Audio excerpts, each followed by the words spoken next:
Assalamualaikum, salam Malaysia Madani. Berita wilayah dimulakan dengan rangkuman laporan utama. Kejayaan Kementerian Penerangan Dalam Negeri dan Kos Sara Hidup KPDM serta polis menumpaskan sindiket penyelewengan minyak diesel bersubsidi nelayan mendapat perhatian Perdana Menteri. Datuk Seri Anwar mahu usaha itu diteruskan pihak berkuasa. Menerusi Optiris, Menteri Penerangan Dalam Negeri dan Kos Sara Hidup, Datuk Armizan Muhammad Ali memaklumkan 2.264 juta liter minyak diesel bersubsidi bernilai 5.39 juta ringgit berjaya disita. Operasi dilaksana pada 1 Januari hingga 6 Mac lalu. Sebanyak 9,093 premis diperiksa di seluruh negara dengan 245 kertas siasatan dibuka. Dalam tempoh sama, nilai rampasan membabitkan lain-lain peralatan, kenderaan dan sebagainya bernilai lebih 12 juta ringgit. Ia menjadikan jumlah keseluruhan sitaan di bawah Optiris 3.0 bagi kes melibatkan diesel lebih 17 juta ringgit. Pada 5 Mac lalu, KPDN berjaya menumpaskan kegiatan penyelewengan diesel bersubsidi nelayan dianggarkan berjumlah lebih RM187,000 di Sungai Besar Selangor. RM1 juta diperuntukkan tambahan diluluskan kerajaan kepada Hospital Seberang Jaya Hayes SJ Pulau Pinang. Perdana Menteri berkata ia bagi naik taraf peralatan kesihatan seperti ventilator, tangki air, mesin ultrasound dan bilik penyusuan ibu.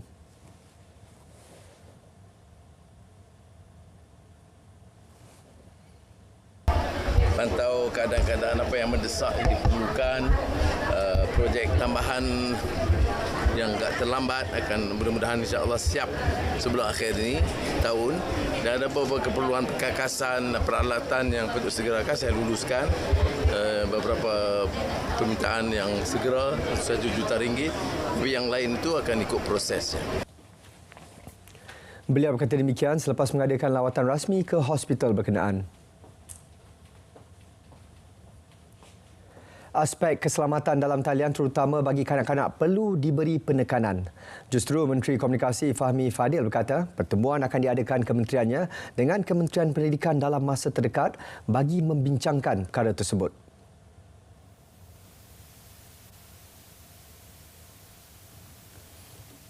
Di pihak Kementerian Komunikasi, kita akan cadangkan satu kempen kesedaran yang boleh pergi ke sekolah-sekolah, bertemu dengan PIBG sekali dengan pengendali ataupun platform media sosial ini sendiri. Jadi rata-rata saya lihat pihak media sosial bersedia untuk melakukan CSR bersama-sama dengan pihak kementerian untuk meningkatkan kesedaran di kalangan murid-murid, di kalangan anak-anak. Beliau turut menggesa ibu bapa supaya memantau akaun media sosial anak-anak terutama mereka yang berusia bawah 13 tahun. Fahmi ditemui pemberita selepas program Back to School bersama MC dan Shopee di Ibu Negara. Pemasangan 287 menara telekomunikasi baru di Johor bakal tingkatkan capaian internet selular kepada 100% di seluruh kawasan berpenduduk di negeri itu. Setakat ini, 182 menara telah dibangunkan. Baki 105 menara lagi akan siap sepenuhnya menjelang tahun hadapan. Timbalan Menteri Komunikasi Teo Nii Cheng berkata status liputan internet 4G di Johor berjaya mencapai 99.16% setakat suku keempat tahun lalu. Hanya sebilangan kecil sahaja kawasan mengalami isu capaian internet.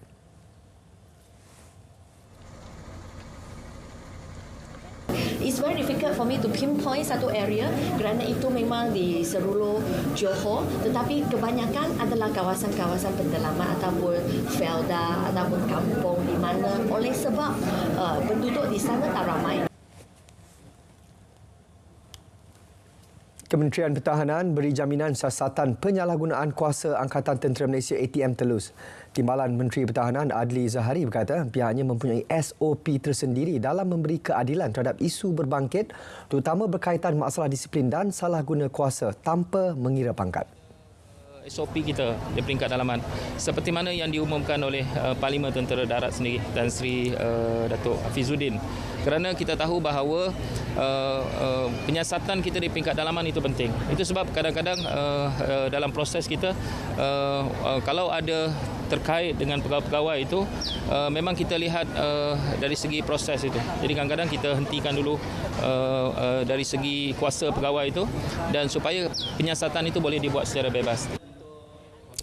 Sebelum ini, media melaporkan tentera darat mengesahkan menerima laporan berhubung dakwaan salah guna kuasa dan menggunakan kekerasan oleh seorang pegawai kanannya di Sarawak. Kerajaan cakna dengan cadangan QPAX mengenai bantuan khas keuangan kepada penjawat awam dan pesara kerajaan sempena sambutan Aidilfitri tahun ini. Ketua Setiausaha Negara Tan Sri Muhammad Zuki Ali berkata perkara itu akan dipertimbang sebaik mungkin. Menjaga kebajikan penjawat awam. Kita lihat saban tahun, setiap tahun peruntukan daripada kerajaan adalah untuk memastikan kebajikan dijaga. Pemberian bonus, insya-Allah kajian sistem saraan dan sebagainya lah. Yang pasal tuntutan tu saya fikir kerajaan tengok pada kedudukan kewangan dan bergantung pada Yang Berhormat Menteri-Menteri Kewangan lah untuk memutuskan. Beliau ditemui pemberita selepas pelancaran tagline Jabatan Pendidikan Negeri Terengganu di Sekolah Menengah Kebangsaan Sultan Sulaiman, Kuala Terengganu. 1,000 anggota dan pegawai Bahagian Keselamatan dan Kualiti Makanan KKM akan pantau operasi Bazar Ramadan seluruh negara. Menteri Kesihatan Datuk Seri Dr. Zulkifli Ahmad berkata ia bagi memastikan makanan yang dijual mengikut peraturan ditetapkan dan pengendali mematuhi keperluan suntikan typhoid. Pemantauan turut melibatkan pemeriksaan bahan mentah dan tempat penyediaan makanan. Kod QR juga disediakan untuk pengguna menyalurkan aduan kebersihan dan keselamatan makanan.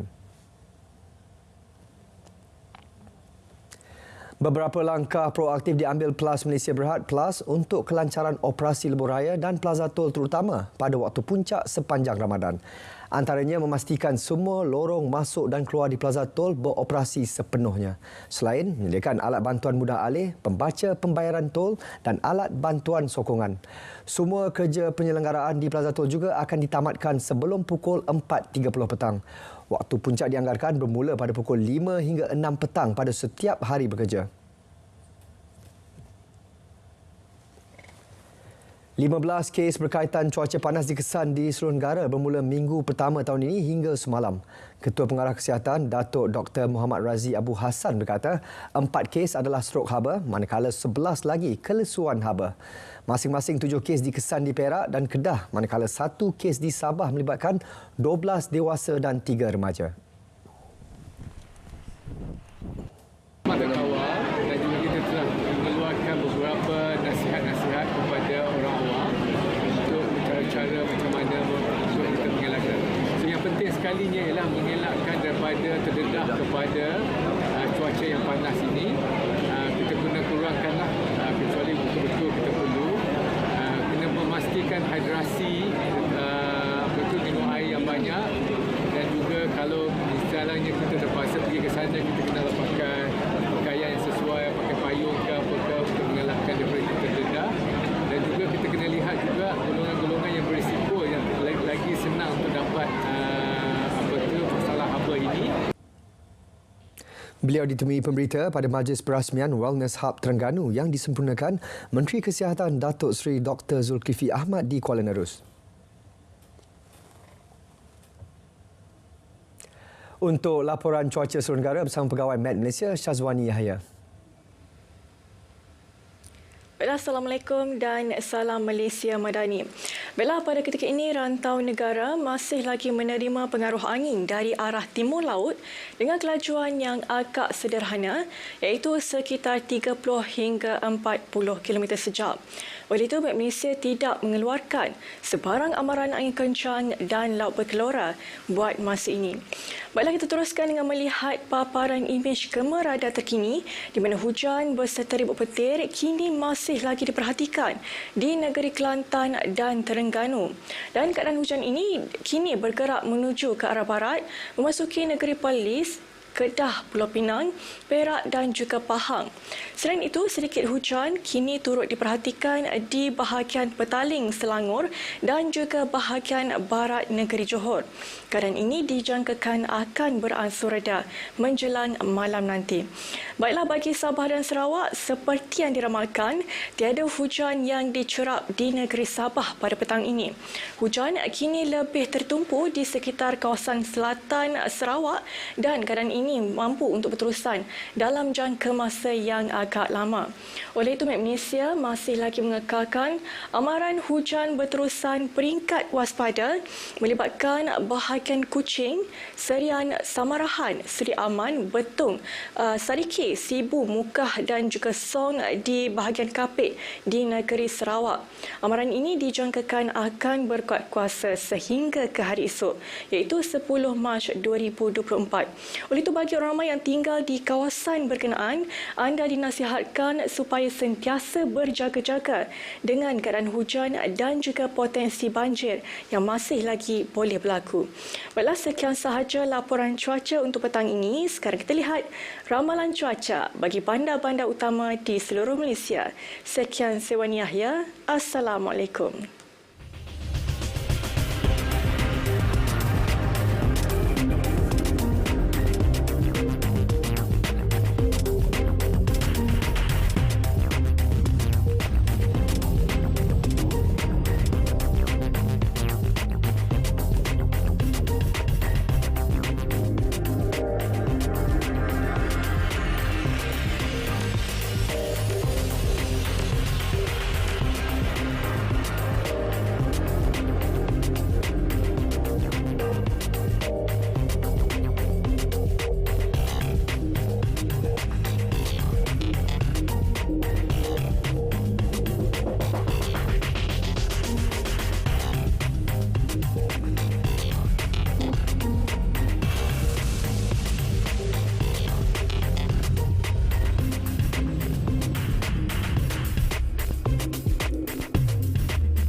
Hospital Orang Asli Gombak bersama Pusat Perubatan Universiti Melaya PPUM bekerjasama menganjurkan program kesedaran kanser kolorektal dalam kalangan masyarakat orang asli. Program diadakan di Kampung Orang Asli Hulu Kuang, Selangor, memberi pendedahan dan pengetahuan berhubung risiko penyakit berkenaan. Menurut Pengarah Bahagian Perkembangan Perubatan, Kementerian Kesihatan Datuk Dr. Muhammad Azman Yaakob, ujian saringan turut dijalankan dalam kalangan orang asli berkenaan sebagai langkah awal pencegahan.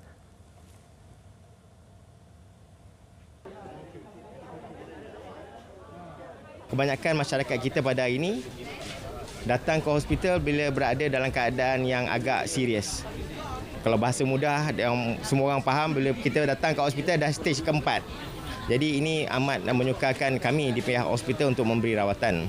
Jadi kalau kita boleh kesan awal, banyak modaliti treatment ataupun rawatan yang kita boleh berikan kepada pesakit. Benda ni memang patut diberitahu kepada penduduk lah. Penting benda ni. Macam apa doktor cakap tadi, benda ni pertama kes dalam Malaysia yang saya sendiri pun tak tahu sebenarnya cerita tu. So benda ni baguslah. Dalam program ni lagi terdedah lah tentang kesihatan, kebaikan kesihatan kan. Semua dewasa, remaja, warga emas semua datang turun. Kita cek kesihatan. Betapa pentingnya kesihatan kita ni. Kanser kolorektal atau kanser usus besar adalah kedua tertinggi di Malaysia selepas kanser payudara. Karnival Mahabah Komuniti Madani menjadikan masjid sebagai pusat komuniti dan penyatuan masyarakat. Menteri di Jabatan Perdana Menteri Hal Ehwal Agama, Datuk Dr. Muhammad Naim Mokhtar berkata, program anjuran JAKIM itu turut mengetengah usaha mendekatkan masyarakat yang terlibat penyalahgunaan dadah dengan komuniti masjid. Yang tu yang saya nak tekankan. Selalu saya kata masjid, kita buat karnival ini di masjid. Nak menunjuk mesej yang kita nak sampaikan bahawa usaha untuk memulihkan dadah tadi itu, masjid sebagai center point. Masjid sebagai pusat komuniti di mana masyarakat berhubung, dan di sinilah proses pemulihan golongan tu. So, sebab tu saya pesankan tadi, mana pengurusi jawatankuasa masjid dia kena ada sifat terbuka, menerima golongan ini. Kalau dia nak datang masjid, ajak mereka ni untuk terus buat kebaikan. Pelbagai aktiviti lain turut diadakan termasuk program Subuh Macam Jumaat, Merewang Komuniti, Sukan Rios Kampung dan Forum Ambang Ramadan. Jumlah pesakit baharu buah pinggang kronik CKD yang memerlukan rawatan dialisis setiap tahun membimbangkan. Untuk laporan lanjut, kita bersama Awatif Izzah. Silakan Awatif. Baik, terima kasih Sahi. Seramai 9,500 pesakit baharu buah pinggang kronik CKD direkod memerlukan rawatan dialisis setiap tahun. Timbalan Menteri Kesihatan, Datuk Lukan Isman Awang Sauni berkata kira-kira 4.7 juta individu mengalami CKD dan angka berkenaan membimbangkan. Apa yang dapat ditunjukkan di montas sebentar tadi, kadar peratusan pesakit buah pinggang di kalangan orang muda berusia 40 tahun adalah sekitar 30%. Dan juga ini adalah angka yang sangat besar bagi golongan muda kerana ia akan memberikan kesan kepada produktiviti negara pada masa hadapan dan juga kesan kepada individu dan keluarga tersebut daripada sudut ekonomi.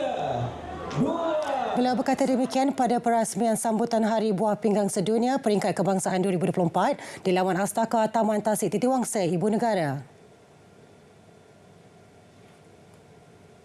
Persatuan Bukan Kerajaan NGO disaran menyalurkan bantuan kepada gelandangan di lokasi yang ditetapkan Dewan Bandaraya Kuala Lumpur di BKL. Menteri di Jabatan Perdana Menteri Wilayah Persekutuan Dr. Zaleha Mustafa berkata lokasi tersebut ialah Anjong Kembara, Pusat Khidmat Gelandangan Medan Tuanku dan Pusat Pembelajaran Komuniti Chowkit. Sekarang kita berkolaborasilah dengan NGO-NGO dan kita mohon untuk mereka berdaftar dengan kita lah. Setakat ini kita ada tak silap dalam 10 yang telah berdaftar dengan kita dan ada juga yang telah kita kenal pasti lebih kurang 16 macam tu, dan kita minta supaya mereka bila berkolaborasi dengan kita, contohnya bila mereka nak bagi bantuan makanan dan sebagainya, mereka boleh hantar ke pusat-pusat yang telah kita kenal pasti, contohnya di Medan Tengku ini. Dr. Zaleha berkata demikian pada operasi bersepadu menyelamatkan gelandangan di sekitar Ibu Negara awal pagi tadi. Operasi di 5 hotspot itu bertujuan mendapatkan data demografi gelandangan selain mengenal pasti punca dan penyelesaian terbaik bagi membantu mereka. Rizab Gabungan Lembaga Tabung Angkatan Tentera LTAT pada akhir tahun kewangan 2022, TK 2022 berjumlah RM160 juta. Ia meningkat dari tahun sebelumnya walaupun rizab pendapatan komprehensif lain OCI menunjukkan nilai defisit. LTAT menerusi kenyataan memaklumkan kedudukan rizab positif yang bersih membawa kepada nisbah solvensi buku melebihi 100%, sekaligus menyesahkan bahawa aset bersih LTAT pada nilai buku melebihi jumlah caruman pencarum. Rizab gabungan pasca dividen yang belum diaudit untuk TK 2023 juga akan menunjukkan peningkatan, lantas mencerminkan komitmen LTAT terhadap perjalanan transformasinya ke arah pengukuhan kedudukan kewangan. Nasional FM ambil tahu terus membantu golongan memerlukan. Kali ini, anak yatim dari Pertubuhan Anak Yatim Darul Aminan, PEDA, Seremban disantuni menerusi program Ahlan Ya Ramadan 2024. Personaliti Nasional FM Dian Nawai berkata program bertujuan membantu golongan itu membuat persiapan pembukaan sesi persekolahan dan ketibaan Ramadan.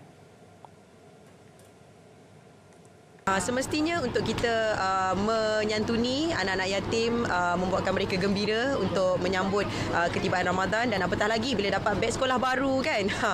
InsyaAllah itu akan memberikan mereka semangatlah untuk meneruskan sesi persekolahan bagi sesi 2024, walaupun sebut anak yatim, mereka mungkin tidak ada ibu, ayah. Jadi dengan adanya keluarga Nasional FM, insyaAllah mereka akan ada seperti sebuah keluarga yang lain yang akan dekat dengan mereka insyaAllah. Beliau berkata demikian selepas menerima bantuan kelengkapan persekolahan dari Pusat Pakaian Hari-Hari. Kelengkapan tersebut akan diserahkan penolong pengurus Nasional FM, Intan Suwaida Sujas, kepada wakil pertubuhan di Masjid Seri Sendayan. Legenda-legenda hoki negara era 80-an dan 90-an bakal berhimpun di Stadium Tun Razak bagi saingan Piala Legenda Hoki 2024 esok. Penampilan mereka adalah bagi memberi penghormatan kepada bekas pemain kebangsaan dan jurulatih si Paramalinggam. Barisan pemain yang berumur 45 tahun ke atas akan beraksi mewakili 6 pasukan iaitu bekas pemain negara, MPK, Maybank, TNB, BSN dan RMR. Bekas Kapten Negara, Datuk Mimawan Nawawi akan mengetuai pasukan TNB bersama Ranjit Singh, Mahinder Singh, M. Nadarajan dan Lan Mun Fat. Satu lagi pasukan yang menarik perhatian ialah pasukan bekas pemain negara yang diketuai oleh Sun Mustafa Karim, Mark Paul, Kevin Raj dan Dr. Kelvin Fernandez. Manakala MPK akan mempertaruhkan pemain seperti Maninderjit Singh, Gunapuan, Datuk Seri Muhammad Suhaili Muhammad Zain dan Khairuddin Ghani.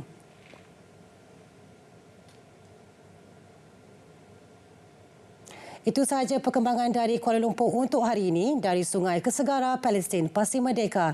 Kembali bersama Sahi untuk berita seterusnya. Baik, terima kasih Awatif.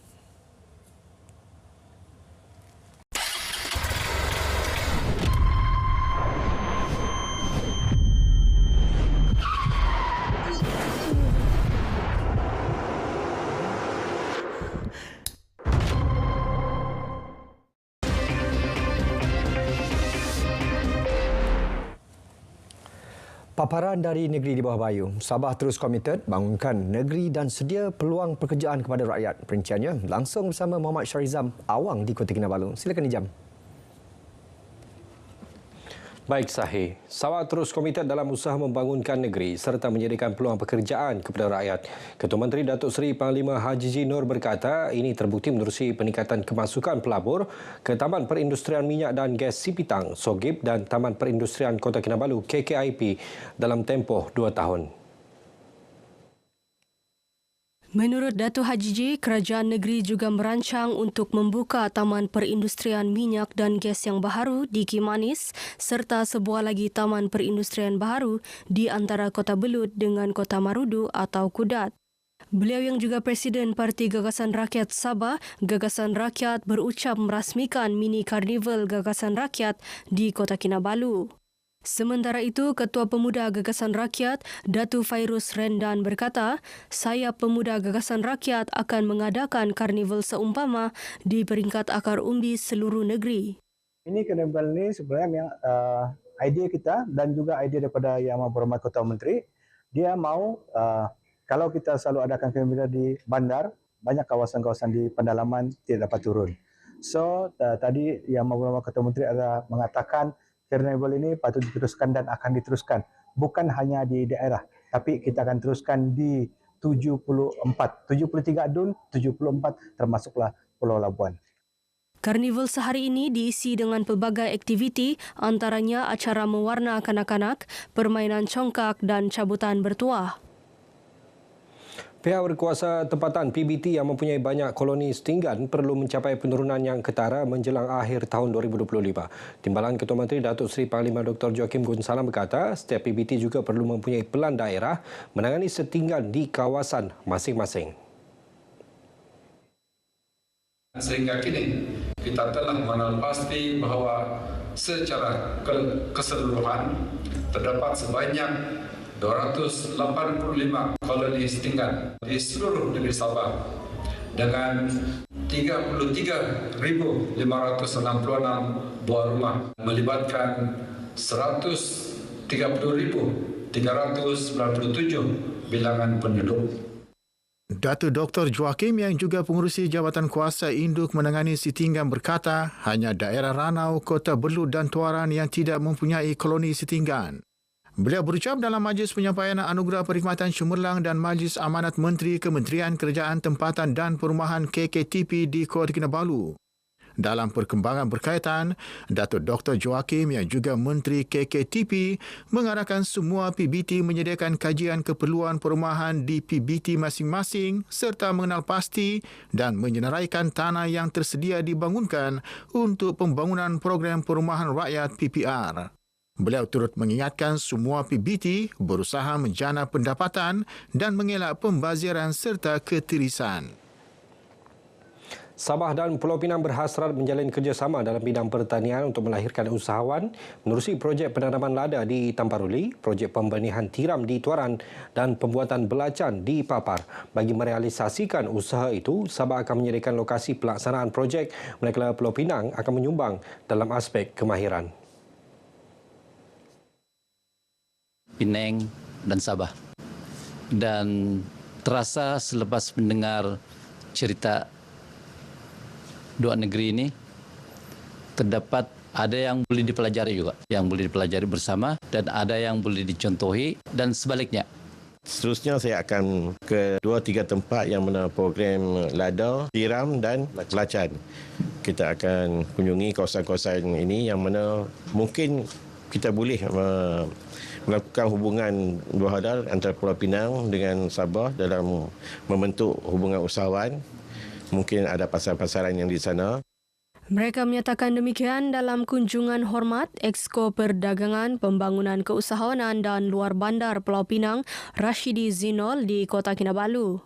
Kunjungan bertujuan mengeratkan lagi hubungan perdagangan antara kedua-dua negeri dalam pelbagai bidang keusahawanan. 13 telaga tiup akan dibina di Pulau Sebatik manakala 2 lagi telah siap sepenuhnya untuk digunakan penduduk pulau itu yang berdepan krisis bekalan air bersih sejak 5 bulan lalu. Ahli Parlimen Kalabakan Dato' Andi Muhammad Suryadi Bandi berkata pihaknya akan memastikan pembinaan telaga itu disegerakan agar penduduk dapat menjalani ibadah puasa dengan lebih baik.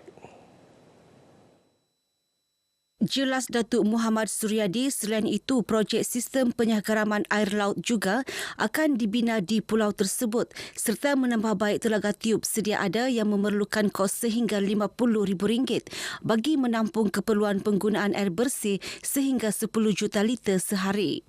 Setakat ni untuk perancangan Parlimen kita akan membina dalam 15 ya, tengok tempatlah ya. Setakat ni yang telah siap adalah 2.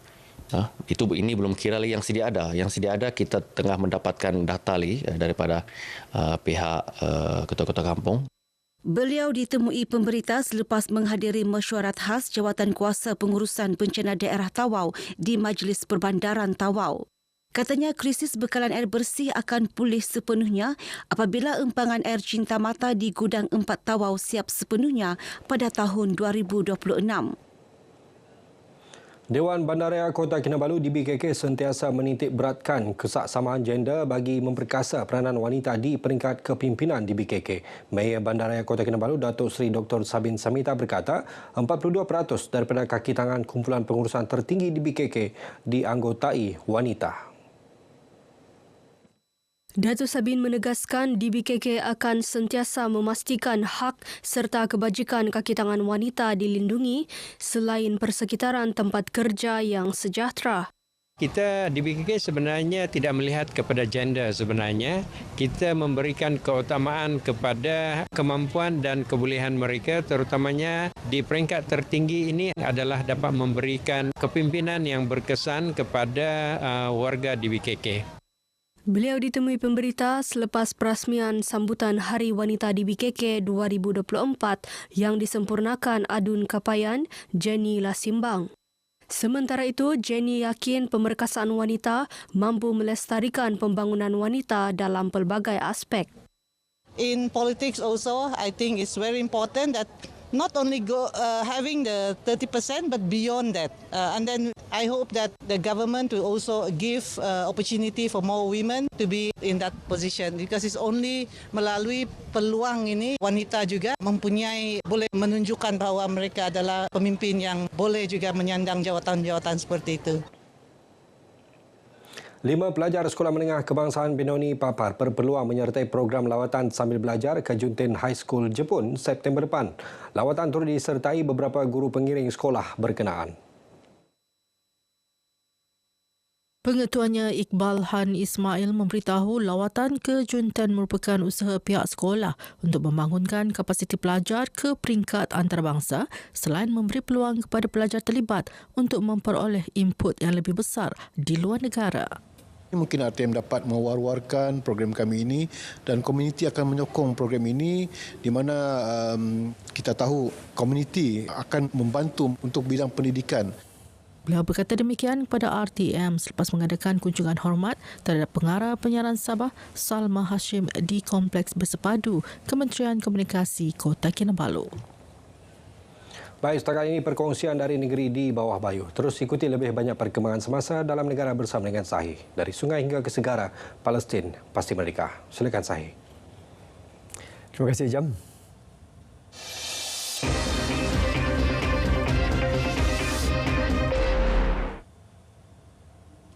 Seterusnya kita ke Bumi Kenyalang. Antara paparan hari ini, Bahang Tamasya Sukan Malaysia SUKMA edisi ke-21 yang bakal berlangsung dari 17 hingga 24 Ogos ini semakin terasa dan petang ini berlangsung pelancaran SUKMA edisi ke-21 Sarawak. Untuk perkembangannya langsung bersama Buma Win di Kuching. Silakan Buma. Baik, terima kasih Sahi. Sebelum itu kita ke perkembangan operasi mencari dan menyelamat mangsa bot karam di Sungai Baleh Kapit. Satu mayat telah dijumpai sekitar pukul 11 pagi tadi oleh orang awam. Walau bagaimanapun, Ketua Balai Bomba Kapit Timothy Barat memberitahu mayat tersebut masih belum dikenal pasti identitinya. Mayat telah dibawa ke Hospital Sibu untuk proses seterusnya. Walau bagaimanapun, pengecaman belum dapat dibuat dan pengesahan pun belum dapat dibuat. Itu info setakat inilah. Berdasarkan nasihat polis, mereka diminta untuk membuat pengecaman. Tapi sebelum itu mereka diarahkan untuk membuat laporan polis. Dan lepas itu prosedur polis akan membawa mangsa untuk pengecaman pada ahli keluarga. Petang Khamis lalu, sebuah bot yang dinaiki 5 individu terbalik lalu karam di lokasi Sungai Batang Baleh berdekatan jeti Sekolah Kebangsaan SK Lepong Baleh Kapit. Kejadian berlaku selepas bot malang itu melanggar air berpusa di sungai berkenaan. Operasi pagi tadi disertai 38 orang anggota terdiri daripada pihak polis, Bomba Angkatan Pertahanan Awam Malaysia, pejabat residen dan Lembaga Sungai-Sungai Sarawak. 4 mangsa yang hilang dalam kejadian bot karam itu adalah 2 anggota polis iaitu Sarjan Jonathan Lambert, 51 dan Konstabel Iskandar Zulkarnain Ibrahim, 27, manakala 2 orang awam dikenali sebagai Jack Balan, 45 dan Emerson John Nain, 47. Seorang lagi mangsa yang dikenal pasti sebagai Moses Ngoi berjaya diselamatkan orang awam yang menyaksikan kejadian tersebut. Baik, Bahang Tamasya Sukan Malaysia SUKMA edisi ke-21 yang bakal berlangsung pada 17 hingga 24 Ogos depan semakin terasa. Baru sahaja selesai majlis pelancaran SUKMA ke-21 dan para SUKMA ke-21 di salah sebuah hotel di Kuching. Baik, kita berlangsung sahaja bersama Debbie Amanda Padan untuk mengikuti perkembangan di sana. Debbie, silakan. Semangat perjuangan yang membara, kami bawakan anda suasana kemeriahan Majlis Pelancaran Sukan Malaysia SUKMA bagi edisi ke-21. Sarawak sekali lagi menjadi tuan rumah bagi SUKMA 21 ini yang akan berlangsung pada 17 hingga 24 Ogos ini. Manakala bagi para SUKMA Malaysia pula akan diadakan pada 20 hingga 28 September depan. Menteri Belia Sukan dan Pembangunan Usahawan Datuk Seri Abdul Karim Rahman Hamzah baru sahaja melancarkan Majlis Pelancaran SUKMA edisi 21 ini bagi mewakili Premier Sarawak Datuk Patinggi Tan Sri Abang Johari Tun Nopeng. Untuk pengetahuan semua juga, SUKMA kali ini agak unik dan sesuatu yang dinanti-nantikan untuk seluruh rakyat di Malaysia ataupun di Sarawak ini kerana kali terakhir Sarawak menjadi tuan rumah adalah pada tahun 2017 dan Johor menjadi tuan rumah pada 2022 untuk edisi yang ke-20. Dan sekali lagi Sarawak diberikan kepercayaan untuk menjadi tuan rumah pada tahun ini yang akan berlangsung pada Ogos pada bulan yang akan datang ini. Berbaki beberapa hari lagi, Sarawak akan menghantar lebih 1,000 atlet untuk merampas semula gelaran juara yang telah sekian lama yang diidamkan untuk menjadi tuan rumah, dan semestinya dengan dipertandingkan 37 acara yang dipertandingkan pada kali ini akan memberi kelebihan dan persediaan demi persiapan sudah dilakukan oleh kontingen Sarawak untuk merampas semula gelaran juara, dan beberapa pingat emas dan para atlet juga sudah bersedia untuk dihantar memberi cabaran kepada kontingen-kontingen yang lain. Baik, untuk pengetahuan semua juga, untuk tamasya kali ini 8 bahagian di Sarawak iaitu di Kuching, Samarahan, Seri Aman, Betong, Sibu, Mukah dan Bintulu, begitu juga dan di Miri akan diadakan beberapa acara yang akan berlangsung di bahagian tersebut bagi memastikan kemeriahan dapat dirasai oleh seluruh penduduk di Bumi Kenalang ini, dan kecuali untuk acara berbasikal yang akan diadakan di trek di Semenanjung itu saja. Baik, itu saja yang dapat saya kongsikan untuk acara pelancaran yang baru saja dilancarkan oleh Menteri Belia Sukan dan Pembangunan Usahawan tadi adalah acara gimmick pelancaran logo, maskot, lagu rasmi dan juga laman Sesawang Sukma Sarawak edisi 21. Semestinya seluruh rakyat di Bumi Kenalang menghitung hari untuk menyaksikan lebih dekat lagi Sukma 2000 ke edisi ke-21 ini untuk tahun 2024. Baik, itu saja yang dapat saya kongsikan dari Kuching. Kembali bersama dengan Buma untuk perkembangan berita yang seterusnya. Silakan. Meriah dan semangat Sukma. Terima kasih Debbie atas laporan anda. Baik, kita ke berita seterusnya.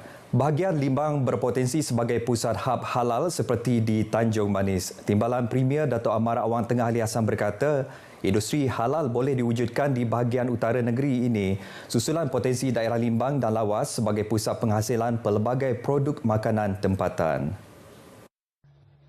Menurut Dato' Amar Awang Tengah, ia sejajar usaha kerajaan memperkasa sektor perusahaan kecil dan sederhana PKS, pertanian, penternakan, perdagangan serta perniagaan. Kita mempunyai banyak bahan, ya, dan apatah lagi kalau ianya dipatuhi dengan halal requirement itu, pensijilan ini pun mesti daripada authority yang ada. Beliau berkata kepada media selepas pelancaran Zon Halal Anjung Sari dan Medan Selera SEDC daerah Lawas.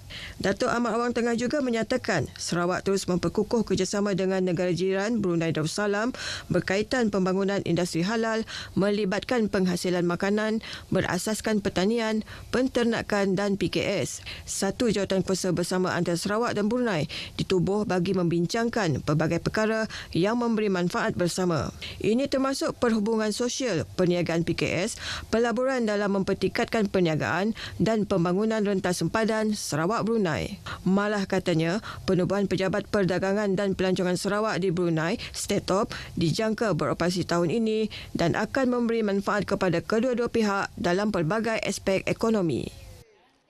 Sosioekonomi penduduk di Baram khasnya di Marudi dijangka akan berkembang dengan pelaksanaan pelbagai projek pembangunan termasuk pembinaan Jambatan Marudi. Sekarang, maka dengan ini saya juga merayu kepada semua masyarakat yang ada di Baram ini, terlebih lagi di N76, untuk memberi sokongan, dokongan dan support kepada wakil rakyat kita dan juga kerajaan Sarawak supaya kita dapat memohon lagi banyak peruntukan untuk menambah baik fasiliti atau prasarana yang ada di Marudi ini. Beliau menyatakan demikian selepas meninjau projek pembinaan Jambatan Marudi di Dataran Marudi di Marudi.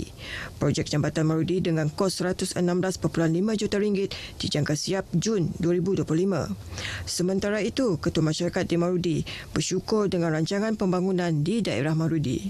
Untuk kelak bila jambatan itu dah siap, ekonomi kita di daerah itu akan meningkat. Mungkin jalan kelak di padahal yang Muhammad Datuk tadi akan pergi ke Muluk. Mungkin Marudi jadi stopover. Nampak orang berhenti makan minum apa. Lebih ke ke rumah pandai itu tadi siang malam tu tadi dekat minda Kemiri ke Kadari Miri Mode Kemiri. Di mana mah sudah jembatan. Terima kasih engkau Datuk Penguang sudah dukul umos ngadu ke jembatan kita di Mode tu. When the bridge is complete, of course, they can get the benefit of the Marudi people because the outsider, they through the bridge, they easily go Marudi and go back at night time. So Marudi, especially. Baik saudara, perkongsian itu tadi mengakhiri berita dari Sarawak. Dari sungai hingga ke segara, Palestin pasti merdeka. Kita kembali bersama Sahi di Angkasa Puri untuk berita seterusnya. Sahi, silakan. Baik Buma, terima kasih.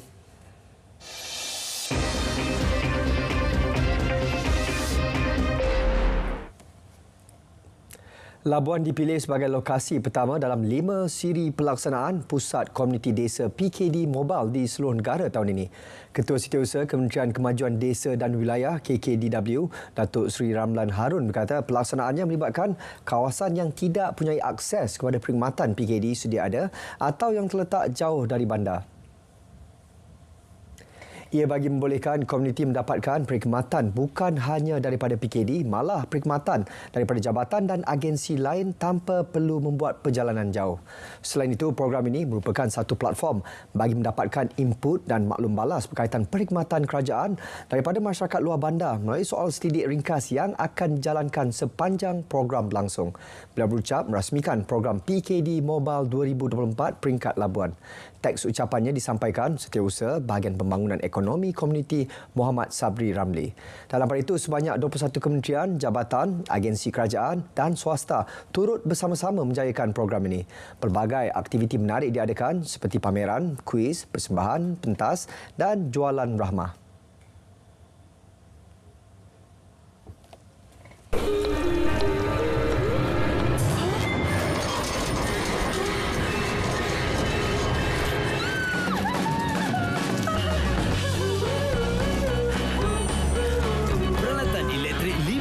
Memberikan perkhidmatan 5 bintang. Satu lagi idea bernas untuk anda.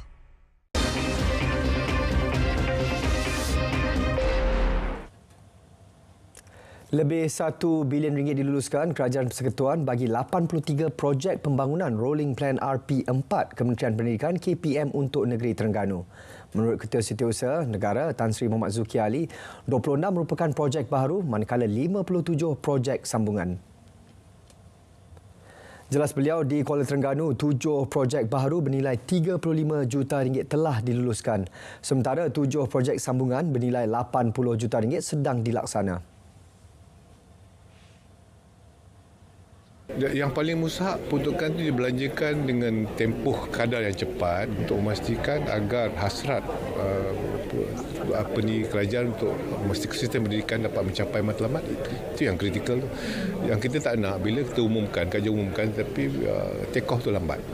Dan saya telah berbincang dengan pengarah JKT Terengganu, insyaAllah dia kata dia akan cari jalan untuk memastikan perbelanjaan yang diperlukan dapat dibelanja dengan secepat mungkin. Beliau ditemui selepas melancarkan tagline Jabatan Pendidikan Negeri Terengganu di Kuala Terengganu. Dalam pada itu, RM2.5 juta diperuntuk kepada Kampung Angkat Madani pertama di Terengganu, Kampung Banggul Cempedak, Kuala Terengganu. Tan Sri Mohamad Zuki yang mengumumkannya berkata peruntukan merangkumi pelbagai projek pembangunan termasuk naik taraf surau dan jalan. Lokasi ini dipilih kerana berpotensi dijadikan tarikan pelancongan, antaranya aktiviti rekreasi, warisan, kesenian dan pengenalan produk hiliran IKS. Terdapat lebih 200 penduduk di kampung ini yang terlibat dalam bidang pembinaan, pertanian, nelayan dan penternak ikan sangkar. Secara keseluruhannya, RM100 juta diperuntuk di bawah inisiatif ini bagi memperkasa komuniti kampung. Tan Sri Mohamad Zuki turut memberitahu RM50 juta diperuntuk di Terengganu melalui Pejabat Pembangunan Negeri bagi melaksana pelbagai program pembasmian kemiskinan. Daripada jumlah tersebut, RM38.21 juta sudah diluluskan, antara lain bagi tujuan baik pulih rumah miskin dan miskin tegar. Dalam perkembangan lain, Tan Sri Mohamad Zuki berkata tiada keperluan menubuhkan Tribunal Penjawat Awam kerana peraturan perkhidmatan awam dan perkeliling sedia ada memadai untuk pelbagai aspek. Tribunal berkenaan pernah ditubuhkan bawah Akta Tribunal Perkhidmatan Awam 1977 tetapi dibubarkan pada tahun 2000. Rebana Kercing, seni warisan yang popular suatu ketika dahulu di bumi Cik Siti Wan Kembang. Namun ia semakin dilupakan generasi baru. Ikuti laporan disediakan Amirul Hafiz Rosli menyingkap khazanah berusia lebih 150 tahun yang kini diambang kepupusan. Dek tahu tak berkenaan dengan seni warisan Rebana Kercing? Rebana Kercing? Kalau rebana tu tahulah, tapi rebana Kercing ni tak tahulah pula. Adik tahu tak berkenaan dengan seni warisan masyarakat Kelantan ni, Rebana Kercing? Rebana Kercing? Tak pernah dengar lagi. Tak pernah dengar lagi Rebana Kercing? Untuk. Okey, adik pernah dengar tak berkenaan dengan Rebana Kercing? Rebana Kercing? Tak pernah dengar apa. Tak pernah dengar? Tak. Itu Itu antara reaksi yang dilontarkan generasi muda di Kelantan, khususnya apabila saya bertanya perihal seni warisan rebana Kercing. Dan rata-rata di antara mereka seolah-olah tidak tahu bahawa seni yang unik ini sudah wujud di negeri Cik Siti Wang Kembang sudah hampir 2 abad lalu. Dan di Kampung Laut Tumpat inilah tempat lahirnya seni warisan unik rebana Kercing. Harun Hassan atau lebih mesra disapa Pak Su Harun merupakan penggiat seni rebana Kercing. Anak jati Kampung Laut berusia 78 tahun ini mempelajarinya seawal usia 10 tahun. Menurut Pak Su Harun, rebana Kercing dahulunya sering dimainkan dalam pelbagai majlis kerajaan, terutama kenduri kahwin.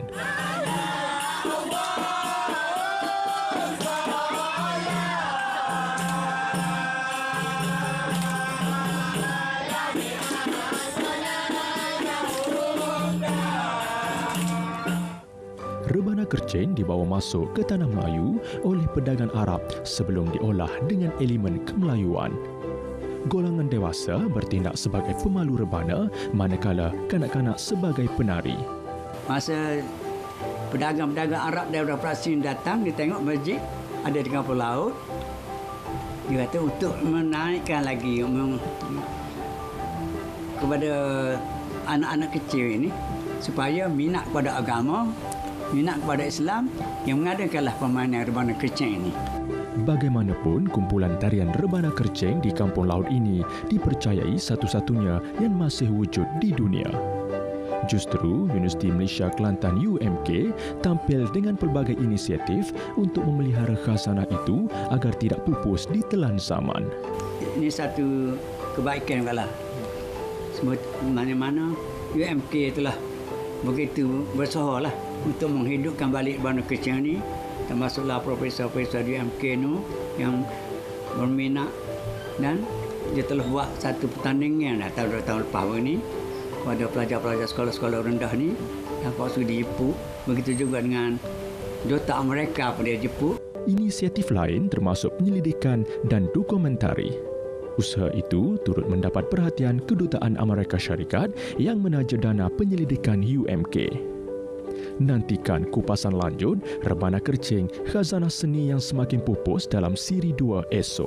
InsyaAllah Pak Su berjanji, kalau selagi Pak Su sihat, kalau Pak Su tak dapat berjalan sangat sihat ni, untuk menghidupkan rebana Kercing ni, sampai bila-bila insyaAllah Pak Su akan bekerja untuk seni ini.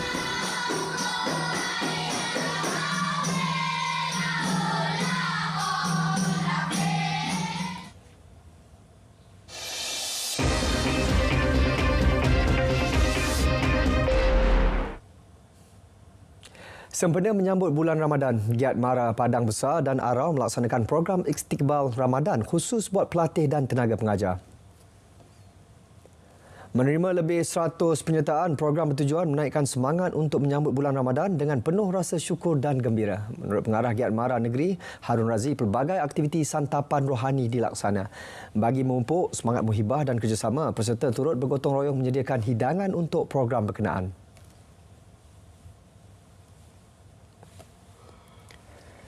70 peserta menyertai program kayuhan Mara Madani sempena Hari Mara ke-58 di Perlis yang melibatkan laluan sejauh 11.72 km. Peserta menyusuri 4 kampung iaitu Kampung Ulu Pau, Kampung Baru Ulu Pau, Kampung Lalang dan Kampung Tengah. Sepanjang kayuhan, peserta turut singgah di 5 buah rumah asnaf untuk menyampaikan sumbangan kotak makanan. Menurut Pengarah Mara Negeri, Muhammad Azam Jamaluddin, program dilaksana bagi meningkatkan motivasi dan memberi manfaat kepada komuniti sekitar.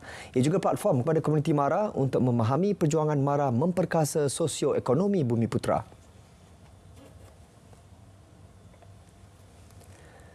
Perdana Menteri Datuk Seri Anwar Ibrahim menghadiri majlis resepsi Ahli Parlimen Sungai Petani Dr. Muhammad Taufik Johari. Dr. Muhammad Taufik melangsungkan perkahwinan bersama pasangannya yang berasal dari Indonesia, Dr. Fatia Ainul Mardiah. Majlis berlangsung di Dewan Kenangan Majlis Perbandaran Sungai Petani. Dr. Muhammad Taufik, 27 tahun, merupakan anak yang dipetua Dewan Rakyat Tan Sri Johari Abdul. Majlis turut dihadiri Menteri Dalam Negeri Datuk Seri Saifuddin Nasution Ismail dan Ketua Polis Negara Tan Sri Razaruddin Husin. Turut diadakan Majlis Kenduri Rakyat. Terdahulu, pasangan itu diijab kabul pada Majlis Akad Nikah Rahmah sempena sambutan Jubli Emas Jabatan Agama Islam Wilayah Persekutuan Jawi pada 24 Februari lalu.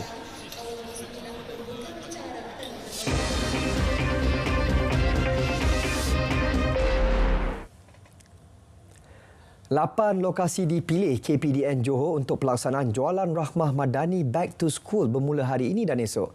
Lokasi tersebut melibatkan Kluang, Batu Pahat dan Kota Tinggi, Pusat Beli Belah Big Ten, Johor Bahru dan Segamat serta Muar dan Pontian. Pengarah KPDN Negeri Lilis Saslinda Purnomo berkata program dengan kerjasama 3 pasaraya menawarkan harga diskaun barangan keperluan sekolah sehingga 30%. Yang saya hormat sehingga 30%. Ya, dan kadang-kadang juga pasaraya sendiri contoh akan menawarkan 10% dan 20% akan ditambah oleh kerajaan dan sebagainya lah. Yang itu. So untuk barang-barang terpilih yang utama. Beliau berkata demikian semasa pada program penyampaian sumbangan keperluan sekolah kepada 25 pelajar B40 dari Sekolah Kebangsaan Kampung Melayu Kluang.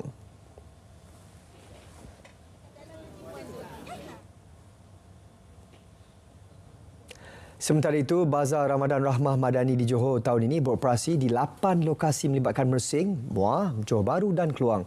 Lili Saslinda berkata 40% daripada peniaga bazar tersebut akan menawarkan sekurang-kurangnya 1 menu rahmah.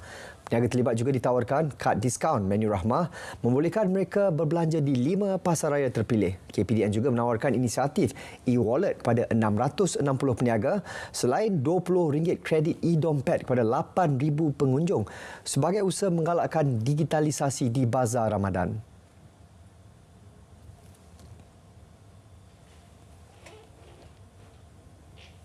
Seorang nelayan hilang dipercayai terjatuh ke dalam laut di perairan Pulau Pemanggil Mersing semalam. Pengarah Maritim Johor, Laksamana Pertama Maritim Nurul Hizam Zakaria berkata mangsa kali terakhir dilihat memakai seluar pendek hijau dan tidak berbaju.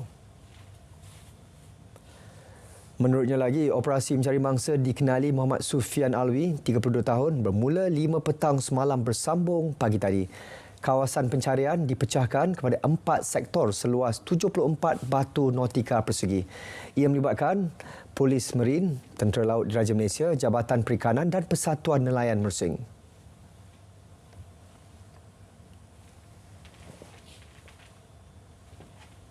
Pelaku vandalisme di Johor Bahru bakal berdepan tindakan tegas. Ketua Polis Daerah Johor Bahru Selatan ACP Raub Selamat berkata 3 individu telah ditahan pada 1 Mac lalu selepas menconteng dinding bangunan serta lampu jalan sekitar bandaraya itu. Suspek berusia 18 hingga 21 tahun itu telah mengakibatkan Majlis Bandaraya Johor Bahru MBJB kerugian kira-kira RM2,500 untuk proses pembaikan semula. Tegas ACP Raub, perbuatan itu boleh disabitkan kesalahan mengikut Seksyen 425 Kanun Keseksaan. Selain boleh dihukum mengikut Undang-Undang Kecil Vandalisme MBJB 2003.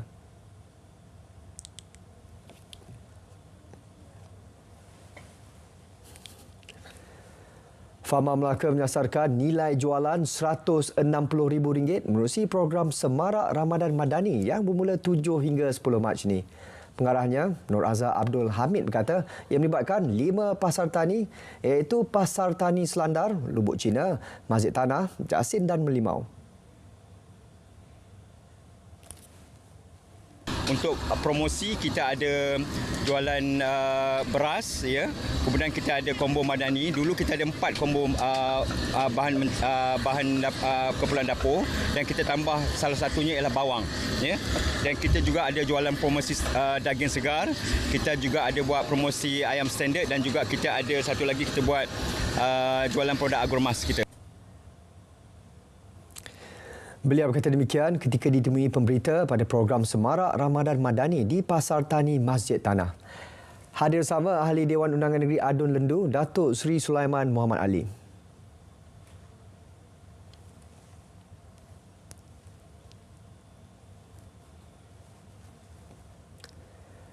200 golongan memerlukan disasar menerima manfaat program insentif kesihatan di Parlimen Alu Gajah sepanjang tahun ini.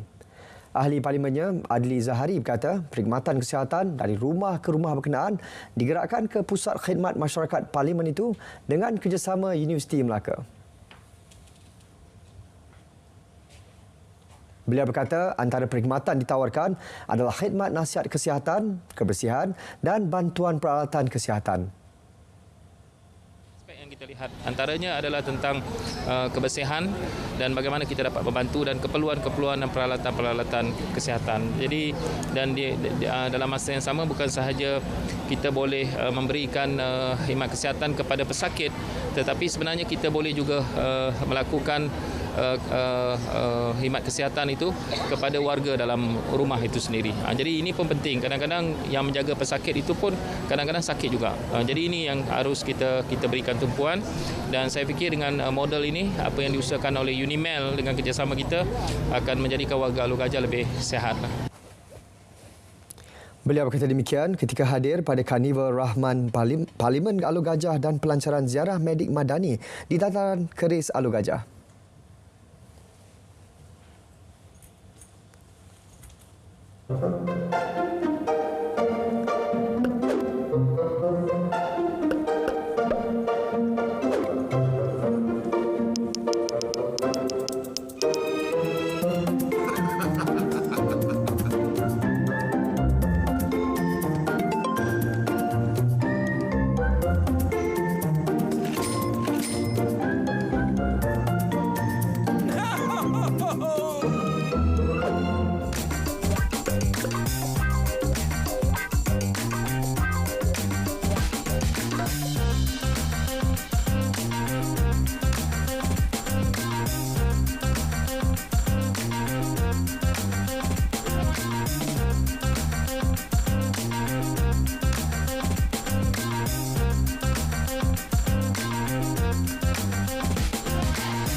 Kementerian Perdagangan Dalam Negeri dan Kos Sara Hidup KPDN sedang mengadakan program jualan rahmah madani di semua kawasan Parlimen dan Dewan Undangan Negeri. Anda boleh dapatkan barangan keperluan harian pada harga yang berpatutan dan diskaun sehingga 30%. Datuk nak pergi mana ni? Pastinya ke program Jualan Rahmah Madani. Kepada anda yang ingin mendapatkan maklumat, tarikh dan lokasi penganjuran program Jualan Rahmah Madani di sekitar anda, sila layari portal KPDN. Jangan lepaskan peluang ini. Jom kita nikmati diskaun 10 hingga 30% dalam PJR Madani. Macam-macam ada. Rahmah itu berkat.